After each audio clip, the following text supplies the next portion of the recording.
Une canne sérieuse pour le brochet à moins de 65 € en 2026, est-ce que c'est possible? Est-ce que Caperlan a réussi ce pari? On va voir ça tout de suite dans cette vidéo. Bonjour à tous et bienvenue sur la chaîne Le Bruit des Poissons. On se retrouve aujourd'hui pour une review complète de la nouvelle canne Caperlan, la WXM 500 brochet, une gamme de cannes uniquement dédiée pour le brochet, ça fait plaisir. Et je me suis tourné vers la canne casting en 30 85 grammes pour une longueur de 2,40 m. Pour moi, c'est la canne la plus polyvalente de la gamme. C'est celle qu'il me fallait en ce moment. Donc, on va aller voir en profondeur chaque détail que compose la canne, voir si réellement, à moins de 65 €, ça vaut le coup, mais surtout de savoir si c'est une canne de qualité. Comme tu sais, la vidéo n'est pas sponsorisée, j'ai acheté la canne avec mon propre argent, et si tu souhaites me soutenir pour que je continue à faire des vidéos, n'hésite pas, en description sous la vidéo, tu as un lien affilié qui t'amène sur le site de Decathlon, et si tu achètes la canne en cliquant sur ce lien-là, ça me permet d'avoir un petit retour, une petite commission, c'est pas grand-chose, mais ça sert toujours à faire vivre la chaîne, ça me permet d'avoir du contenu, donc un grand merci à tous ceux déjà qui me soutiennent, on continue. Et on va rentrer directement dans le cœur de la canne. Ici, Caperlan a fait le choix d'une combinaison de carbone 24 tonnes et 30 tonnes. Alors c'est assez courant dans les cannes à pêche maintenant, et c'est une bonne combinaison, c'est ce que j'ai dans la majorité de mes cannes. Ça permet déjà d'avoir une bonne sensation et aussi d'avoir une bonne solidité, c'est-à-dire c'est pas une canne qui va casser au premier pet que vous allez lui mettre. Ici, Caperlan a privilégié la fiabilité et la polyvalence tout en ayant une canne assez solide. On évite clairement la fragilité des cannes haut de gamme. Donc ici, c'est une canne permissive et que vous pourrez normalement garder plus longtemps malgré les petits pocs que vous allez pouvoir lui mettre à droite et à gauche. Alors bien sûr, ça n'enlève à rien à son côté tactile, au plaisir que vous allez prendre dans le combat et au travail que va avoir le blanc quand vous allez avoir un poisson. J'ai pu déjà faire un poisson, un brochet sur cette canne-là, et même si c'était pas un gros brochet, c'est un brochet qui avoisinait les 50-60. Dessus, j'ai pris beaucoup de plaisir. Elle avait déjà bien travaillé au niveau de la première partie. Il faut savoir que c'est une canne avec une action modérate fast, donc en fait c'est une canne qui va quand même bien plier comme ça sur la première partie, il n'y a pas de souci.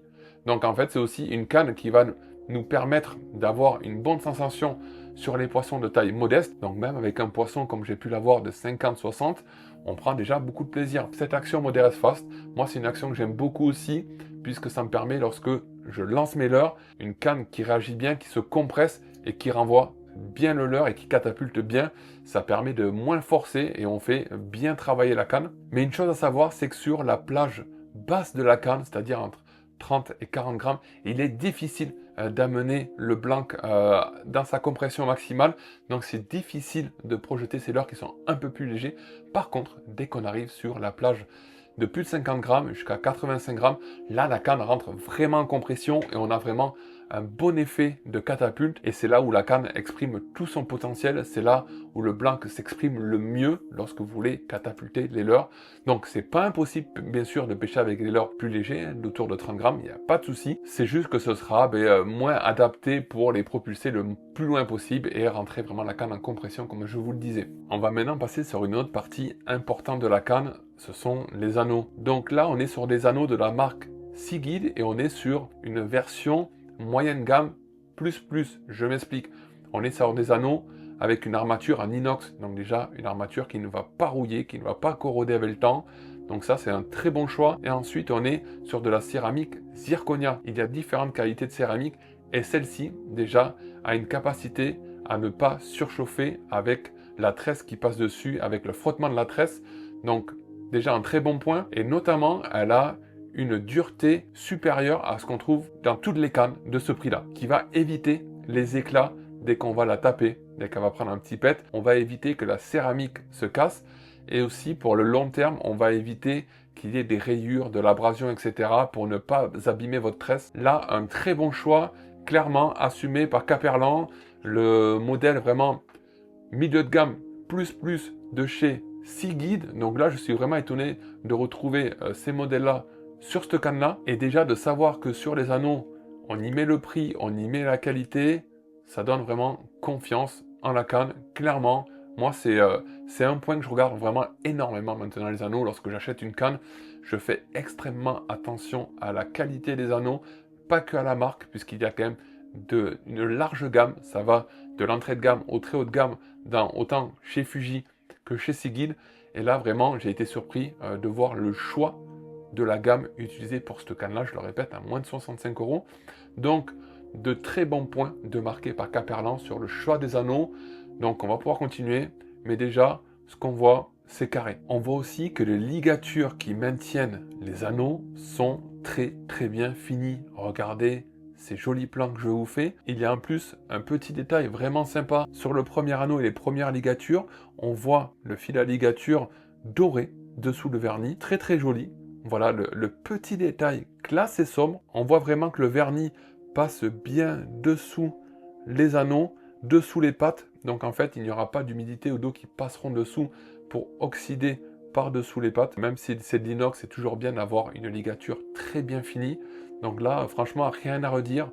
Vous voyez même le reste des ligatures jusqu'à la pointe de la canne. C'est vraiment très bien fini, c'est vraiment très propre. Donc encore une fois, ils ont réussi à faire du beau travail de série, même sur ces petits détails-là. Moi, c'est des choses que j'apprécie fortement. On voit qu'ils y prennent vraiment soin. Donc très bien. Et maintenant, la partie extrêmement importante aussi pour les cannes, c'est le porte-moulinet. Et là, Caperlan a fait le choix d'un porte-moulinet ECS, qui veut dire Ergonomy Casting Seat en anglais. On est clairement inspiré sur les modèles ECS de chez Fuji. Donc c'est des modèles qui sont éprouvés, validés, confort, il n'y a pas de souci. Donc Caperlan a fait le choix de partir dessus. Et spécificité, on le voit ici, Caperlan n'a pas choisi de faire appel à un constructeur de porte-moulinet externe. Ils ont choisi eux-mêmes, de près ce que je comprends, de construire eux-mêmes leur porte-moulinet en se basant sur la version ECS typique de chez Fuji. Donc clairement, je pense qu'avec ça, ça fait partie des astuces de Caperlan qui leur ont permis de réduire les coûts de production et de produire eux-mêmes leur porte-moulinet. C'est peut-être une des clés qui fait que Caperlan a pu proposer aujourd'hui une canne en dessous de 65 € avec une composition très bonne de ce que je vois pour l'instant. Et là, le porte-moulinet, franchement, il est ultra qualitatif. Je suis hyper surpris. Caperlan fait ses porte-moulinets. C'est très propre. Comme vous le voyez, déjà, quand on visse et quand on dévisse, et en fait, il y a une sensation de qualité. Ça ne bouge pas dans tous les sens. On voit bien qu'il y a une intégration de la mousse Eva autour de la bague qui est très bien finie. Ça déborde pas, c'est pas abîmé. Le petit liseré orange, c'est canon avec le petit PK pour Pike dessus. Vraiment, en termes de look, c'est superbe. Et le porte-moulinet est super propre. Et ce que j'adore avec ce type de moulinet, c'est que vous avez cette partie-là dessous où vous pouvez mettre un des doigts avec le carbone ouvert. Donc vous avez toujours un contact avec un des doigts, avec la main, qui permet d'avoir toujours un bon ressenti sur la canne. En plus, c'est très confort, la prise en main est très bonne. Lorsque je mets mon moulinet dessus, ça ne se déforme pas. Vous savez, des fois, on peut trouver des moulinets où lorsqu'on serre comme ça, mais là, ça commence à bouger. Ça commence à être un peu décalé. Il y a un peu de jeu. Là, c'est pas le cas. C'est propre. Ça serre très bien et ça bouge plus. Ça ne se dessert pas pendant les sessions de pêche. Donc franchement, ils ont fait du bon boulot. Ils font leur propre porte-moulinet. Mais franchement, c'est propre. C'est un super bon point. Franchement, chapeau Caperlan pour ça.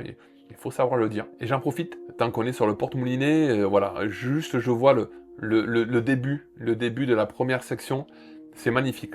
Comme vous le voyez, au-dessus du carbone, il y a comme un tressage de couleur verte. C'est vraiment canon. Une couleur verte vraiment sobre avec WXM Pike marqué dessus, le Pike en doré, le logo Caperlan qui reste très sobre. Et ici, on voit dessus un attache-leurre supplémentaire. C'est toujours un petit bonus. Et pour terminer, on va passer sur le talon de la canne. Alors forcément, on est sur un talon assez grand qui est vraiment dédié à la pêche du brochet, à la pêche du swimbait, etc. pour avoir un bon confort. Moi, j'aime beaucoup pêcher et de sentir quand même la canne qui est dessous le bras, à savoir que en pêche de flotte tube, ça ne me gêne pas du tout. Comme vous le voyez, la canne derrière ne dépassera pas. Vous allez pouvoir caler votre canne directement, mais ne pas toucher et gêner derrière avec le siège du flotte tube lorsque vous allez devoir ferrer. Donc, pas de souci de ce côté-là. Ça reste confort même en flotte tube. Vous le voyez ici sur les vidéos, on voit que la finition est très bonne.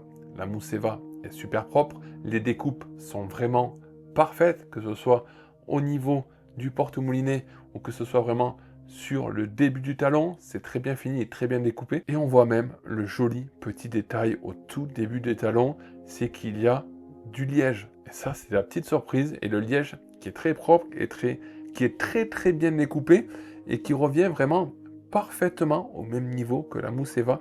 Il n'y a pas de décalage, même quand on regarde de très près, c'est très propre. Avec le WXM de notifié, franchement, rien à redire. La finition est très bonne, la mousse Eva est très bonne. Et quel plaisir aussi, lorsqu'il fait froid et lorsqu'il pleut, d'avoir cette mousse Eva en main. Donc au final, si je vous ai présenté cette canne, c'est que j'ai réellement eu un coup de cœur, vraiment autant dans son look que pour sa fiabilité, sa composition, et je l'ai vraiment apprécié au bord de l'eau. Je l'ai vraiment apprécié quand je lançais mes leurres, quand je l'avais en main, quand j'ai fait du poisson dessus, vraiment sur tous les points, ça a été un coup de cœur, et surtout il faut se rappeler que c'est une canne qui fait 64,99 €. Et ça, je trouve ça hallucinant. Donc clairement, Caperlan a réussi son pari. Clairement, ils ont été forts dans les choix de la composition. Ils ont eu l'audace de faire leur propre porte-moulinet. Donc vraiment, ils ont réussi un tour de force. Ils vont faire très mal sur le marché, je pense, sur les cannes brochées avec cette gamme Pike. Et il ne faut pas croire que cette canne s'adresse aux débutants. Pas du tout. C'est une canne très polyvalente. Donc autant pour les pêcheurs débutants que les autres pêcheurs confirmés qui veulent avoir une canne et un setup fiable. Mais honnêtement, ça c'est un très bon choix.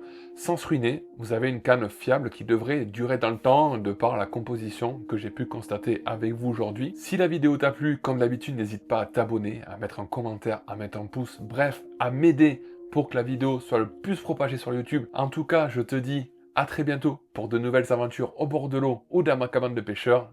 Salut tout le monde!